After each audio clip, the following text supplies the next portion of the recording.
Cal's ethics class was enough to drive him to murder. Professor Yokver ranted in front of his mahogany desk, leaping around the aisles like a lunatic minister, preaching judgment and hellfire, just waiting for the speaking in tongues to take him over.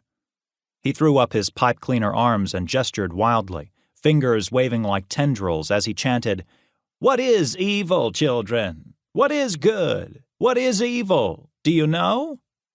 He bashed erasers against the blackboard for emphasis, and everyone else in the class actually seemed to be enjoying the show.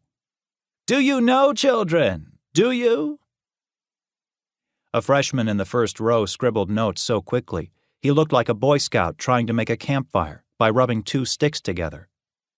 Intent on recording every word of Yokver's tirade, the kid's tongue hung panting from his mouth. What could he possibly be writing? Cal looked at his own empty pages. It was a good question, though, and he wondered if he had the answer. On the other side of the room sat Candida Celeste, smiling that say-cheese, sensuous leer that still made his entrails buck when he wasn't ready for it, showing off those perfect teeth. They made him squint, and he couldn't stare at her lips straight on without groaning. She kept primping night sky black hair, her cheerleader sweater open to the fourth button, the way she'd done it back in freshman year, and dragged a pink fingernail down the length of her perfectly tanned cleavage. His first thought was that she must have gone to Florida over the Christmas vacation. And then, with sudden awful clarity, he realized, oh hell, the Yok's actually turning her on.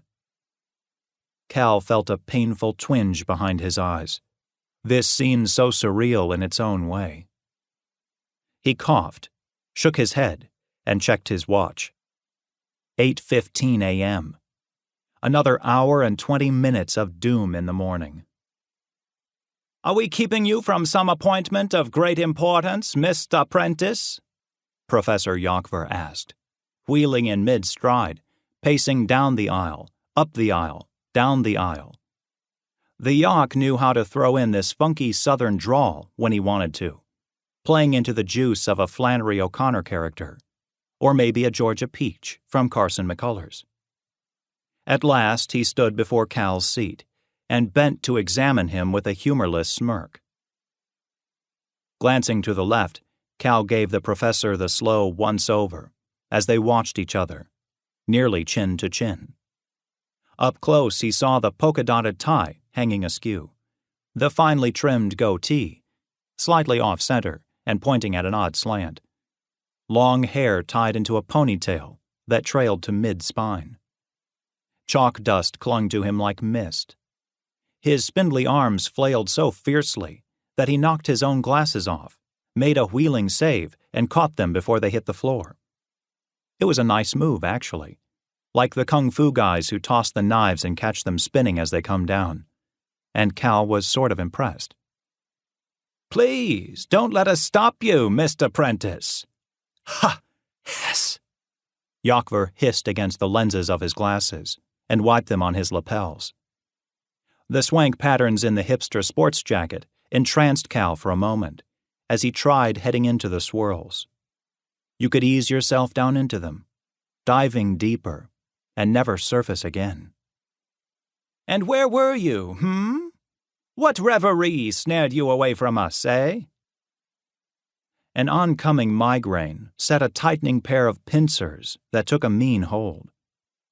Early morning rush of red sunlight streamed in and caught Cal directly across his face, brighter than Candida Celeste's smile.